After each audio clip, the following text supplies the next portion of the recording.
الحمد لله العالم بعدد الرمل والنمل والقطر ومصرف الوقت والزمن والدهر الخبير بخافي السر وسامع الجهر القدير على ما يشاء بالعز والقهر أقرب إلى العبد من العنق إلى النحر هو الذي يسيركم في البر والبحر أنعم فلا فضل لغيره وقضى بنفع العبد وضيره وأمضى القدر بشره وخيره فحث على الشكر والصبر أقسم والقسم على الحقيقة بقدرته فتأمل ما تحت القسم من فائدته والفجر وليال عشر والشفع والوتر أحمده حمدا ليس له نهاية وأقر له بالتوحيد فكم دلت عليه آية وأصلي على رسوله نبينا محمد صلى الله عليه وسلم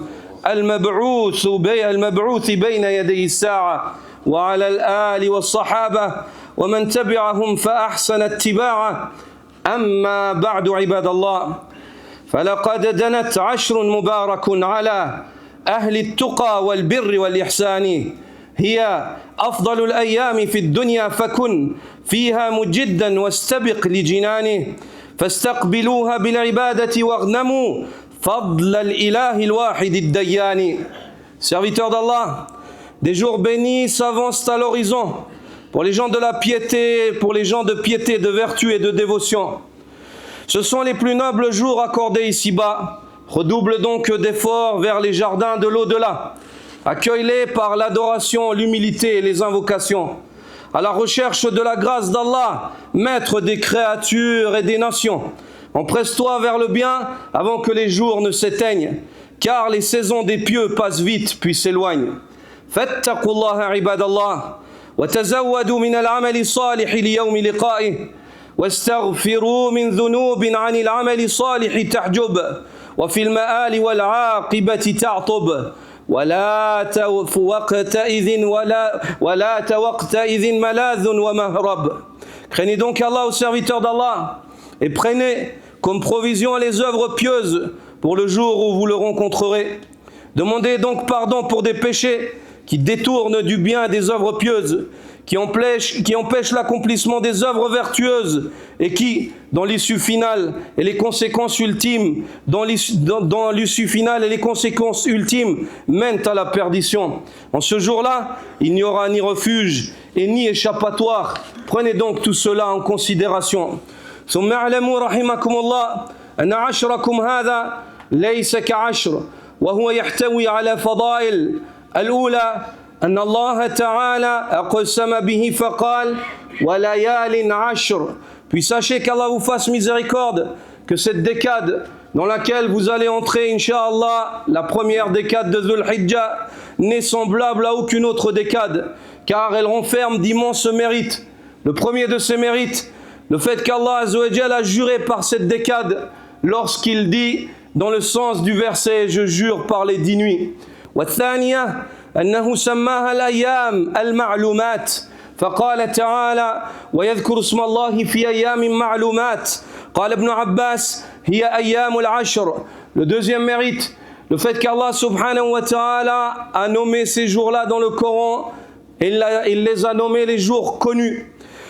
Lorsqu'il dit dans le sens de sa parole et afin qu'il mentionne le nom d'Allah dans des jours connus. Ibn Abbas, qu'Allah l'agrée ainsi que son père dit, il s'agit des 10 jours de la première décade de Dhul Hijjah. والثالثة أن رسول الله صلى الله عليه وسلم شهد لها بأنها أفضل أيام الدنيا فقال صلوات الله وسلامه عليه أفضل أيام الدنيا أيام العشر. Le troisième mérite et la troisième vertu de ces journées-là parmi le troisième mérite et la troisième vertu de ces journées-là, le fait que le messager d'Allah sallallahu alayhi wa sallam a attesté qu'ils sont les meilleurs jours de ce bas monde. cette décade-là, le début de Dhul Hijjah, c'est les meilleurs jours du dunya, incontestablement chez les savants musulmans.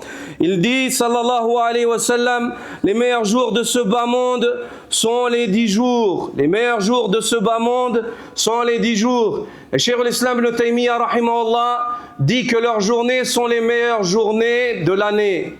Les meilleures journées de l'année. Tandis que les meilleures nuits de l'année, c'est la dernière décade du mois de Ramadan. Car en elle, il y a Laylatul Qadr qui est meilleure que 1000 mois. والرابعة حث صلى الله عليه وسلم على أفعال الخير فيه فقال صلى الله عليه وسلم ما من أيام أعظم عند الله ولا أحب إليه العمل فيهن من هذه الأيام العشر. Le quatrième mérite, le fait que le prophète sallallahu alayhi wa sallam a encouragé de multiplier les œuvres pieuses durant ces journées-là. Il dit sallallahu alayhi wa sallam, il n'existe pas des jours plus immenses auprès d'Allah, ni des jours durant lesquels les œuvres sont plus aimées auprès d'Allah azza wa jal qu'en ces 10 jours. والخامسة أنه أمر صلى الله عليه وسلم بكثرة التسبيح والتحميد والتهليل فيه وقال صلى الله عليه وسلم فأكثروا فيهن من التحميد والتكبير والتهليل. Le cinquième mérite, le fait que le prophète sallallahu alayhi wa sallam a ordonné d'y multiplier les glorifications, les louanges et les formules d'unicité. Il dit sallallahu alayhi wa sallam, multipliez donc durant ces jours, le début de Dhul Hijjah, les paroles de louange, de takbir et de tahlil, le fait de dire alhamdulillah, le fait de dire Allahu Akbar, la ilaha illallah. والسادسة أن فيه يوم عرفة يوم أكمل الله الدين وأتم النعمة على أمة محمد صلى الله عليه وسلم فقد روى الإمام البخاري بسنده قالت اليهود لعمر إنكم تقرؤون آية لو نزلت فينا لاتخذناها عيدا فقال عمر رضي الله تعالى عنه إني لا أعلم حيث أنزلت وأين أنزلت وأين كان رسول الله صلى الله عليه وسلم حين أنزلت نزلت يوم عرفة وإن والله بعرفة قال سفيان وأشك وكان يوم الجمعة أم لا وهي اليوم أكملت لكم دينكم وأتممت عليكم نعمتي ورضيت لكم الإسلام دينا. Le sixième mérite, le fait que durant cette période se trouve la journée de Arafat, le jour où Allah a parachevé la religion, a accompli son bienfait sur la communauté de Muhammad sallallahu alayhi wa sallam. Al-Bukhari, qu'Allah lui fasse miséricorde, rapporte dans son recueil avec une chaîne de transmission dans laquelle il évoque que les Juifs dirent à Omar ibn al-Khattab, qu'Allah l'agrée, vous récitez un verset qui, s'il avait été révélé à notre communauté, nous en aurions fait un jour distingué, un jour de fête. Omar radiallahu ta'ala anhu leur dit, je sais parfaitement où il fut révélé et quand il fut révélé où se trouvait le messager d'Allah sallallahu alayhi wa sallam au moment de sa révélation. Il fut révélé le jour d'Arafat lorsque nous étions à Arafat. Et ce verset-là au serviteur d'Allah, c'est la parole d'Allah dans le sens du verset aujourd'hui. J'ai parachevé pour vous votre religion et accompli sur vous mon bienfait et agréé l'islam comme religion pour vous. وصيام عرفة يكفر السنتين وهو يوم يدنو الله فيه وما من يوم أكثر من أن يعتق الله فيه عبدا من النار فيه من يوم عرفة. فعن أبي قتادة عن النبي صلى الله عليه وسلم قال صيام يوم عرفة أحتسب على الله أن يكفر السنة التي قبله والسنة التي بعده. وعن أم المؤمنين عائشة رضي الله تعالى عنها قالت إن رسول الله صلى الله عليه وسلم قال ما من يوم أكثر من أن يعتق الله فيه عبدا من النار من يوم عرفة وإنه ليدنو ثم يباهي بهم الملائكة فيقول ما أراد هؤلاء. Le jeûne du jour de Arafat expie les péchés de 2 années. C'est un jour durant lequel Allah Azza wa Jal se rapproche de ses serviteurs. Il n'est pas de jour où Allah a franchi davantage de serviteurs du feu de l'enfer que la journée de Arafat. Abu Qatada al-Ansari, qu'Allah lui fasse miséricorde, dit que le prophète sallallahu alayhi wa sallam a dit: le jeûne de la journée de Arafat, j'espère auprès d'Allah qu'il expiera les péchés d'une année précédente et de celle qui le suit.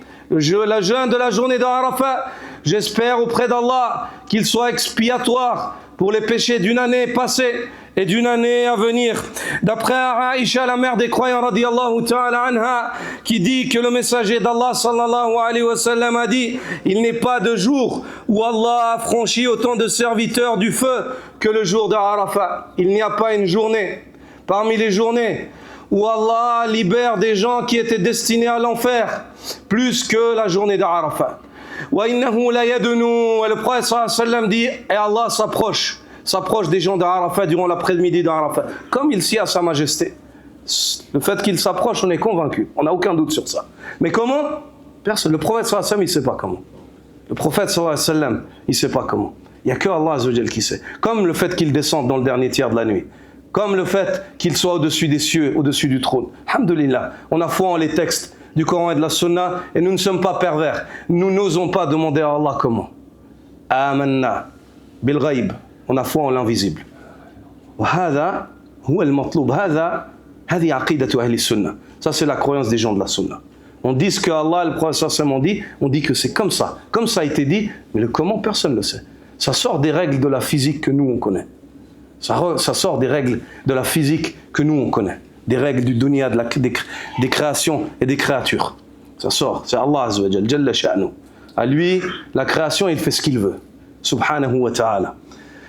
Allah azza wa jal s'approche l'après-midi de Arafat. Aïcha radiyallahu anha, rapport du prophète sallallahu alayhi wa sallam, qu'il a dit: il n'y a pas une journée où Allah pardonne plus, affranchit plus de serviteurs de l'enfer que durant la journée d'Arafat. Wa innahu la yadnu, il s'approche. Wa yubahi bi ahli al-mawqif al-malaika, et il se vante auprès des anges de ceux qui se tiennent sur Arafat. Comme c'est venu dans le hadith, shu'than ghubra, décoiffé, plein de poussière, fatigué, en train d'invoquer Allah subhanahu wa ta'ala. Ma arada haoula, il dit qu'est-ce qu'ils veulent, que veulent ces gens. Wa huwa a'lam, et Allah le sait mieux que les malaïkas. Ils sont venus à toi, ils cherchent ta miséricorde et ton pardon, oh Allah. Allah azza wa jal prend les anges à témoin. Fashhadu ya malaikati, soyez témoins, ô mes anges, que je leur pardonne, ainsi qu'à ceux en faveur de qui ils ont intercédé. Ceux en faveur de qui ils ont demandé le pardon, je pardonne à eux. Et oserez-vous penser que un musulman se tient à l'après-midi d'Arafat et qu'il ne demande pas pardon pour la communauté, pour les musulmans? Allahumma lakal hamd ya rabbil alamin. Qu'Allah nous accorde son pardon. Qu'Allah azza wa jal nous accorde son pardon. Cet après-midi de Arafat, au serviteur d'Allah, cette journée se distingue par ses distinctions. Le fait que son jeûne expie les péchés d'une année à passer à venir. Le fait qu'Allah azza wa jal a complété la religion et c'est la plus grande des faveurs. Le fait qu'Allah azza wa jal s'approche et se vante des malaïkas, de ces gens-là. Et le fait qu'Allah azza wa jal affranchit les gens de l'enfer. Allah subhanahu wa ta'ala, dit le prophète sallallahu alayhi wa sallam, s'approche puis vante de ces gens-là qui se tiennent à Arafat auprès des anges en disant: que veulent ceux-là? والسابعة وقوع الأضحية التي هي علم للملة الإبراهيمية والشريعة المحمدية ومن أراد أن يضحي فلا يأخذ من بشرته ولا يقلم أظفاره ولا يحلق شعره كما في صحيح مسلم من حديث أم سلمة رضي الله تعالى عنها زوج النبي صلى الله عليه وسلم تقول: قال رسول الله صلى الله عليه وسلم: من كان له ذبح يذبحه فإذا أهل هلال ذي الحجة فلا يأخذن من شعره ولا من أظفاره شيئا حتى يضحي.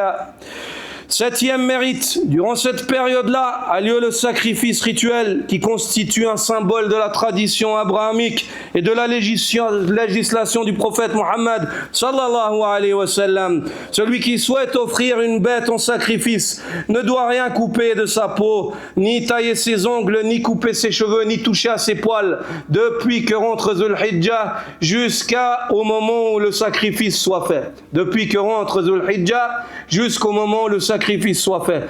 Et Dhul Hijjah, il se peut que dès demain soir au Maghreb, rentre la première nuit de Dhul Hijjah. Donc, celui d'entre vous qui veut faire le sacrifice ou qui fait le sacrifice, qu'il se prépare avant demain soir. Et dès demain soir, qu'il ne touche plus à ses ongles, à ses morceaux de peau qui dépassent, à ses poils où il se purifie, ainsi que à sa moustache. Quant à la barbe, il est interdit de la toucher en tout temps au serviteur d'Allah. Quant à la barbe, il est interdit de la toucher en tout temps au serviteur d'Allah. Le prophète sallallahu alayhi wa sallam a dit « U'ful liha » laissez pousser vos barbes. « Arkhul liha » laissez vos barbes, ne les touchez pas.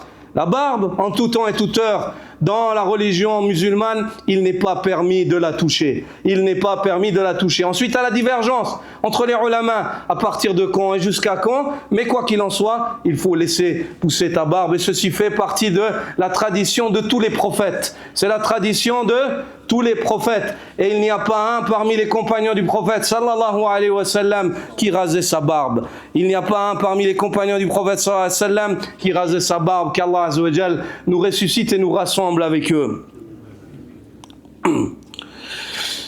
Celui qui souhaite offrir une bête en sacrifice ne doit rien couper de sa peau, ni tailler ses ongles, ni couper ses cheveux. Comme cela a été rapporté dans le recueil de l'imam Muslim, d'après Salama, qu'Allah l'agrée, épouse du prophète sallallahu alayhi wa sallam, qui rapporte que son noble mari, le messager d'Allah sallallahu alayhi wa sallam, a dit « Celui qui possède une bête à sacrifier, lorsque apparaît le croissant de Dhul Hijjah, qu'il ne prenne rien de ses cheveux, ni de ses ongles, jusqu'à ce qu'il accomplisse le sacrifice. Et si quelqu'un l'accomplit pour lui, c'est quand même toi qui dois t'abstenir, car c'est toi qui espères la récompense. Quant à celui qui a accompli le sacrifice à ta place, son statut, c'est le statut du boucher, non de l'adorateur. Ce n'est pas lui qui a accompli le sacrifice. Le sacrifice, la récompense, c'est à toi qu'elle revient. C'est toi qui as mandaté. Donc c'est toi qui dois t'abstenir de cela. C'est toi qui dois t'abstenir de cela. وقال ابن حجر والذي يظهر أن السبب في امتياز عشر ذي الحجة لمكان اجتماع أمهات العبادة فيه وهي الصلاة والصيام والصدقة والحج ولا يأتي ذلك في غيره. L'imam Ibn Hajar Asqalani, qu'Allah lui fasse miséricorde, a dit ce qui paraît clairement comme raison de la distinction des 10 jours de la première décade de Dhul Hijjah est le rassemblement des principales formes d'adoration durant ceux-ci. Les principales formes d'adoration, elles se retrouvent dans Dhul Hijjah. Il n'y a pas des journées dans lesquelles tous les piliers de l'islam ils se retrouvent, si ce n'est dans Dhul Hijjah. La salat, la zakat, le hajj, le jeûne pendant les journées d'Arafat, le hajj pendant les journées de Dhul Hijjah. Tout ça, tous les actes d'adoration qui sont connus en islam, on les retrouve. Le sacrifice, et ainsi de suite. Elle se distingue pour cette raison, comme le dit l'imam Ibn Hajar. ورواه البخاري عن عبد الله بن عباس رضي الله عنهما قال رسول الله صلى الله عليه وسلم ما من أيامنا العمل الصالح فيهن أحب إلى الله من هذه العشر قال ولا الجهاد في سبيل الله قال صلى الله عليه وسلم ولا الجهاد في سبيل الله إلا رجل خرج بماله ونفسه فلم يرجع من ذلك بشيء. Al-Bukhari rapporte d'après Abdullah ibn Abbas qu'Allah l'agrée ainsi que son père que le messager d'Allah sallallahu alayhi wa sallam a dit il n'existe pas de jours durant lesquels les œuvres pieuses sont plus aimées auprès d'Allah que durant ces 10 jours. Les compagnons demandèrent pas même le combat, la lutte dans le sentier d'Allah. Il répondit sallallahu alayhi wa sallam pas même le combat dans le sentier d'Allah, sauf un homme qui est sorti avec sa personne et ses biens et n'est revenu avec rien de cela, c'est-à-dire il est tombé au combat. وقال شيخ الإسلام ابن تيمية رحمه الله استيعاب عشر ذي الحجة بالعبادة ليلا ونهارا أفضل من جهاد لم يذهب فيه نفسه وماله. Cheikh l'Islam de Taymiyyah dit dans Al-Fatawa qu'Allah lui fasse miséricorde, consacrer entièrement les jours de Dhul Hijjah à l'adoration de nuit comme de jour est meilleur qu'un djihad dans le sentier d'Allah. Un djihad, le djihad où la personne ne perd ni sa vie ni ses biens. Les actes que vous allez faire durant ces journées-là auprès d'Allah Azza wa Jal, tous les actes bien. Et parmi les actes, le dhikr d'Allah, parmi les actes, le jeûne, parmi les actes, la prière de nuit, parmi les actes, la bonté, tout acte que connaît l'islam, al-amal salih, toute œuvre pieuse que vous allez faire depuis dès demain soir jusqu'au moment de l'Aïd, elle est meilleure auprès d'Allah que la lutte dans le sentier d'Allah, sauf la lutte lorsqu'elle est obligatoire car aucun acte n'est meilleur que les obligations auprès d'Allah subhanahu wa ta'ala, et sauf la lutte d'un homme qui, même surrogatoire, qui part au combat et il ne revient sans rien. Il perd sa richesse et ses biens pour Allah subhanahu wa ta'ala. Il laisse tout son dunya. Il laisse sa personne et son matériel. À part cela, les actes que vous allez faire, subhanallah, quelle facilité Allah vous accorde, quelle miséricorde. Vous vous rendez compte ce que ça veut dire? La lutte dans le sentier d'Allah. Faire face à l'ennemi, faire face à la mort à tout instant. Être prêt à quitter le dunya à tout instant. Regardez la chance qu'Allah. Allez-vous gaspiller ces journées? Ces journées viennent dès demain soir, si Allah nous accorde la vie. Allez-vous gaspiller? Avec quoi vous allez les passer? Quel est votre programme? Avez-vous déjà préparé quelque chose pour vous approcher d'Allah Azza wa Jal en ces journées? ويقول ابن رجب الحنبلي لما كان الله سبحانه قد وضع في نفوس عباده المؤمنين حنينا لمشاهدة بيته الحرام وليس كل أحد قادرا على مشاهدته كل عام فرض على المستطيع الحج مرة واحدة في عمره وجعل موسم العشر مشتركا بين السائرين والقاعدين. L'imam Ibn Rajab al-Hanbali dit dans la Taïf al-Ma'arif, lorsqu'Allah, gloire et pureté à lui, plaça dans les cœurs de ses serviteurs croyants une nostalgie ardente pour contempler sa maison sacrée, alors que tous ne sont pas capables de s'y rendre chaque année. Il rendit le pèlerinage obligatoire une seule fois dans la vie pour celui qui en a la capacité, et fit de la saison des 10 jours une période partagée dans la récompense entre ceux qui voyagent vers la maison sacrée, les pèlerins, les hujjaj, et ceux qui demeurent dans leur demeure. Puis il évoqua certains vers où il dit وَمَنْ لَمْ يَسْتَطِعَ الْوُقُوفَ بِعَرَفَةٍ فَلْيَقِفْ عند حدود الله الذي عرفه ومن لم يستطع المبيت بمزدلفة فليبت على طاعة مولاه ليقربه ويزلفه ومن لم يقدر على ذبح هديه بمنى فليذبح هواه هنا ليبلغ به المنى ومن لم يستطع الوصول إلى البيت لأنه منه بعيد فليقصد رب البيت فإنه أقرب إليه من حبل الوريد.